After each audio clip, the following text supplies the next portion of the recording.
오늘 아침에 다 보시는 하나님이라는 제목으로 말씀을 나누도록 하겠습니다. 우리가 여러분도 한 번쯤은 들어보셨을 텐데요.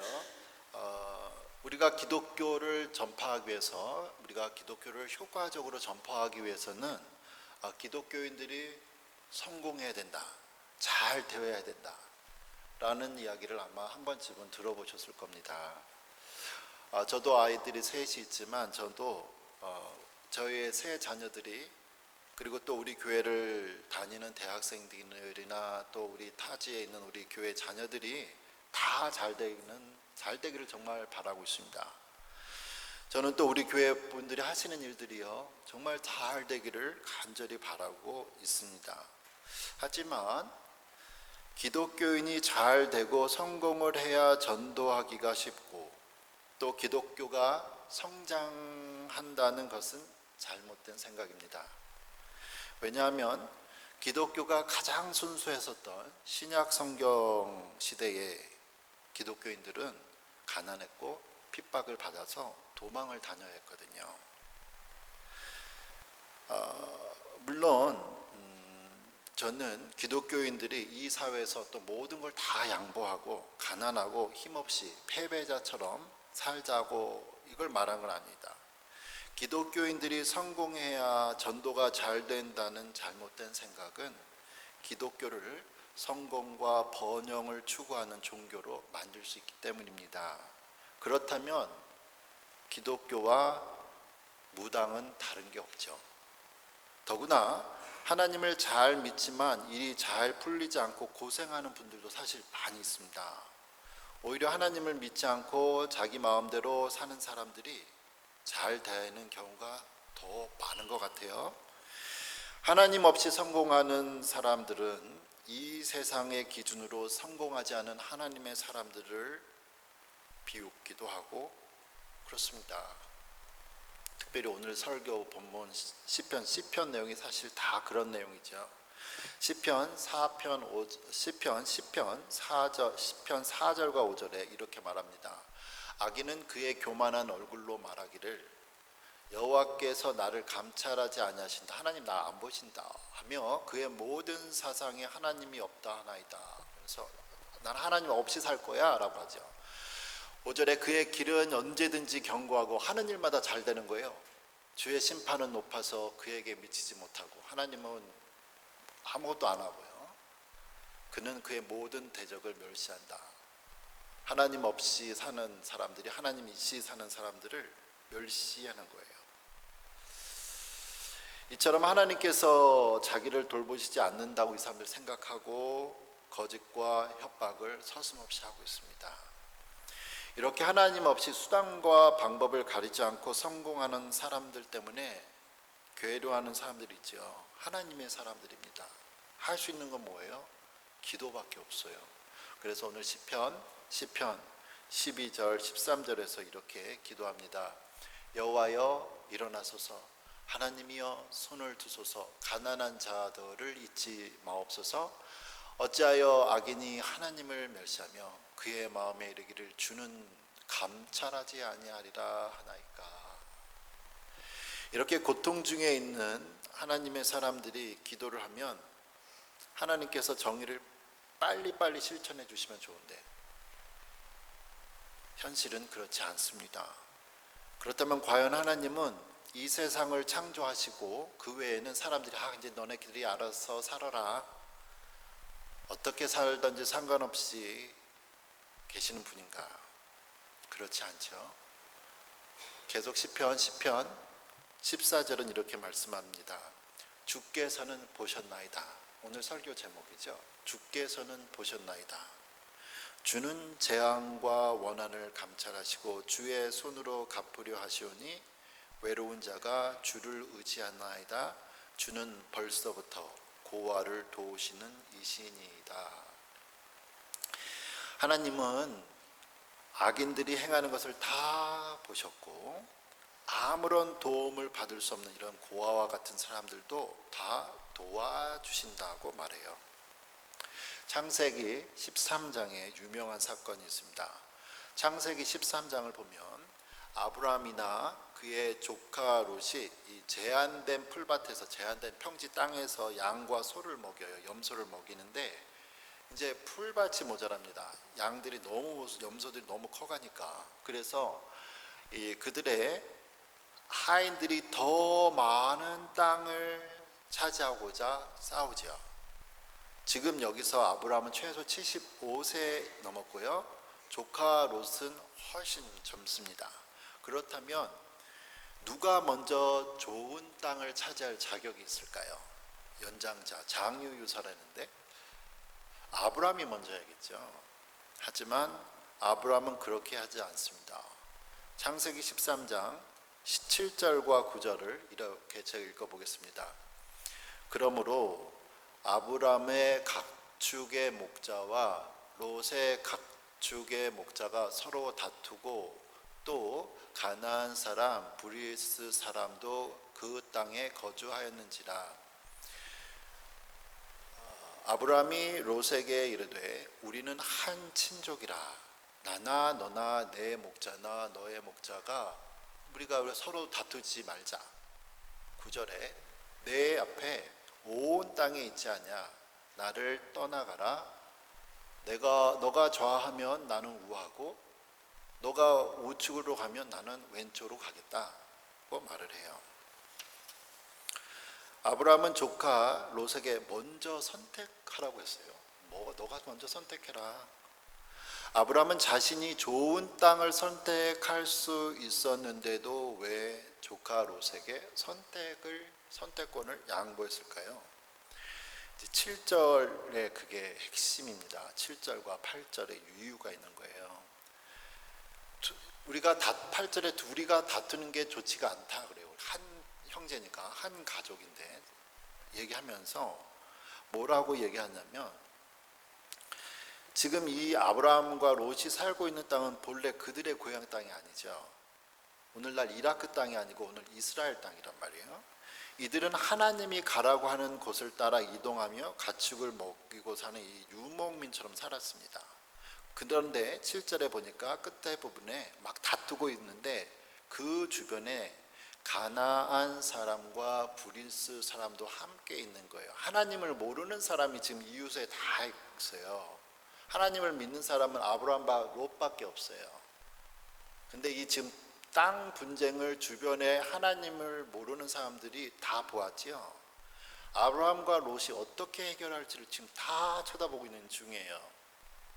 그래서 이 아브라함이 지금 하는 얘기는 뭐냐면, 야, 롯 잘 들어봐.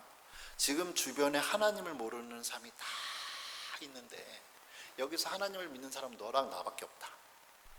그런데 우리가 더 좋은 땅을 갖기 위해서 싸운다면 하나님께 영광이 되지 않겠지. 그러니까 나도 이 세상 사람들이 하는 대로라면 내가 삼촌이고 나이가 많으니까 내가 먼저 좋은 땅을 선택해야겠지만 나는 이 세상처럼 하지 않고 모든 나의 기득권을 포기하겠다. 네가 먼저 선택해라. 왜냐하면 하나님을 믿는 우리가 이 세상과 다르다는 방법, 삶의 방법을 보여줌으로써 주변에 하나님을 모르는 사람들에게 하나님의 영광을 돌려하기 때문에 내가 나의 이득을 포기하겠다라고 얘기하는 거예요. 조카 롯은 이 이야기를 듣고는 삼촌이 먼저 하셔야죠. 그러지 않고 그래요? 제가 할게요. 그래서 자기 눈에 보기 좋은 땅, 오늘날 지역의 사해 지역, 요단강 밑에서 물이 많이 나오는 이 평지를 택했습니다. 그 땅이 어디냐면 소돔 땅이에요. 그러면 아브라함은 이제 어딜 가야 되냐면, 자기가 조카가 지도상으로 보면 요단강 동쪽으로 가기 때문에 자기는 서쪽으로 가야 돼요. 서쪽으로 가면 서쪽에도 평지가 있을 수 있는데 평지를 가지 않습니다. 그가 택한 곳은 높은 곳을 택해요. 산지를 택합니다. 그 동네 이름이 헤브론이라는 곳을 가요. 바보 같은 것 같아요. 가축을 키우려면 물이 있고 평지를 가야죠. 산에는 물도 없고 가축 키우기도 힘들잖아요. 그런데 이 모든 것을 하나님은 다 보셨다는 거예요. 시간이 얼마 지나지 않아서 롯이 택한 이 평지, 정말 에덴 동산과 같았다고 창세기 13장 10절 이후에는 말하는데, 이곳 소돔과 고모라 지역의 타락한 때문에 하나님께서 벌을 내리시죠. 하늘에서 불이 떨어지고 유성이 떨어졌는지 뭐가 떨어졌는지, 소돔과 고모라, 롯이 택했던 이 에덴 동산과 같은 천국과 같은 곳이 초토화됩니다. 급하게 또 롯이 거길 떠나면서 자기 딸 2명과 자기만 살고 자기 아내도 가지고 있는 모든 걸 다 잃지요. 반면 산 속에 올라가 있었던 이 헤브론에 있었던 아브라함은 안전합니다. 그리고 이곳 헤브론은 유대인들에게 있어서 아주 거룩한 장소가 되고요. 아브라함 이후 1000년이 지나서 다윗이 이곳 헤브론에서 왕이 됩니다. 하나님께서는 하나님의 영광을 생각하는 아브라함과 자기의 이익을 찾아가는 롯을 다 보고 계셨다는 거예요.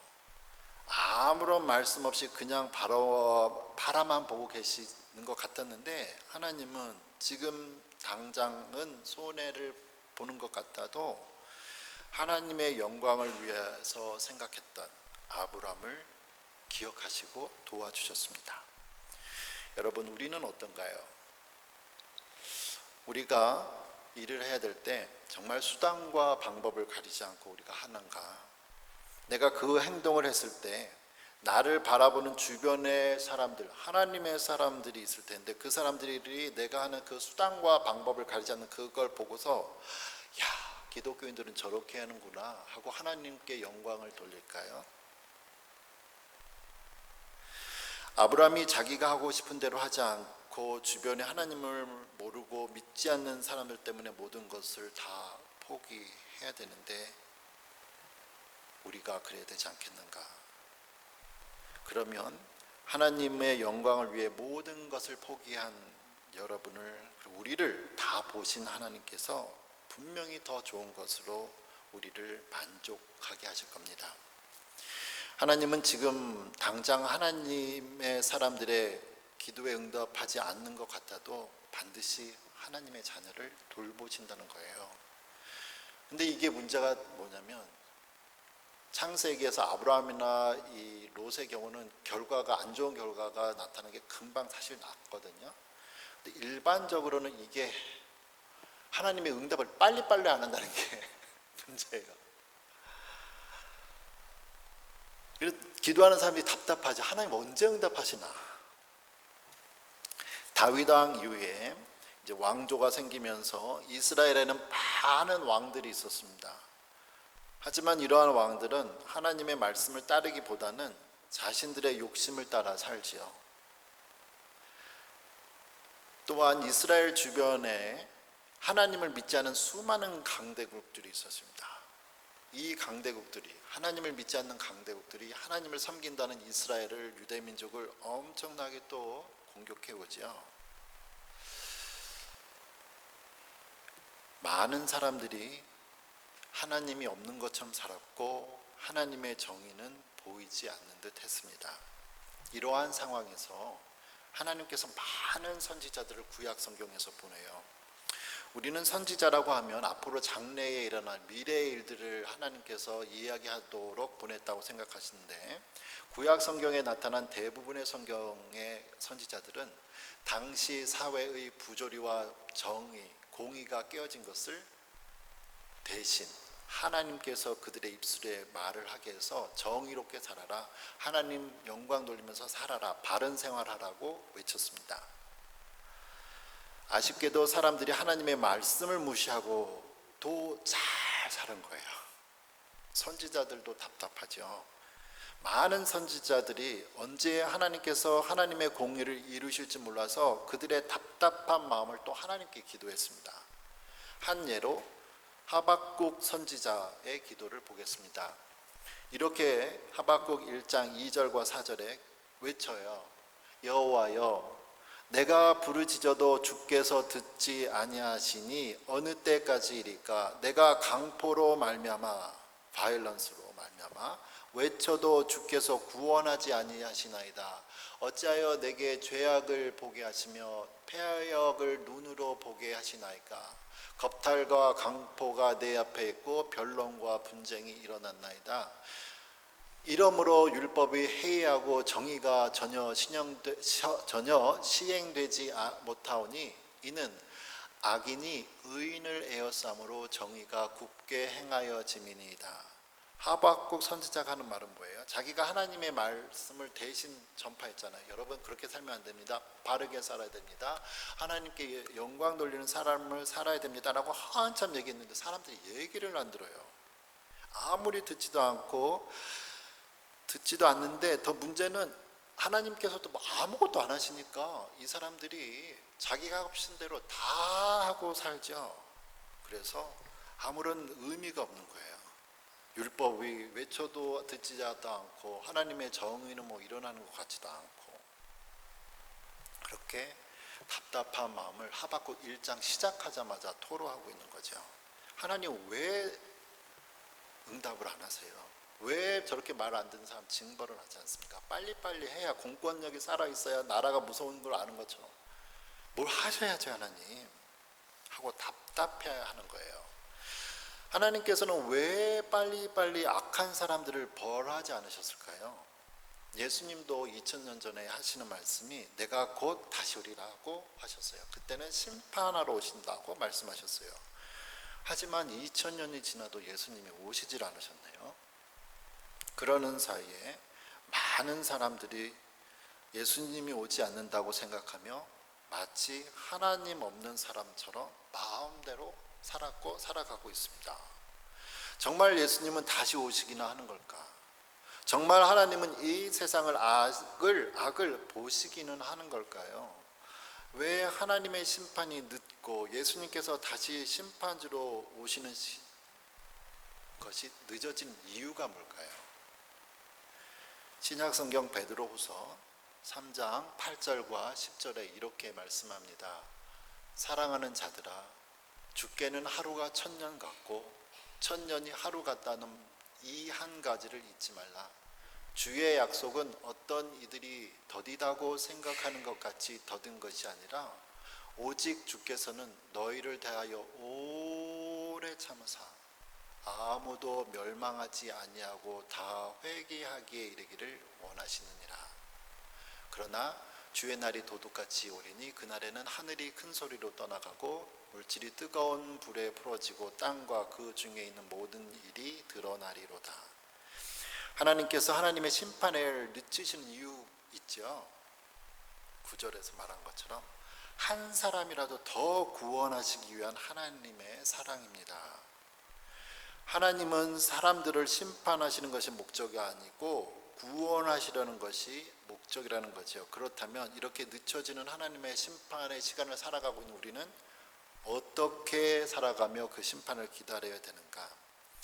베드로후서 3장 11절 12절 그리고 14절은 이렇게 말씀합니다.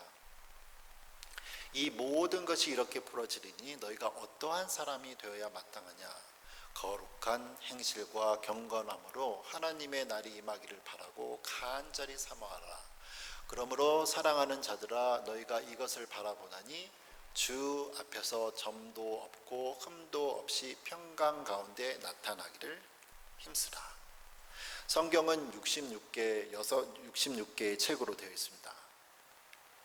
성경에서 하나님이라는 단어가 한 번도 나오지 않는 성경책이 하나 있어요.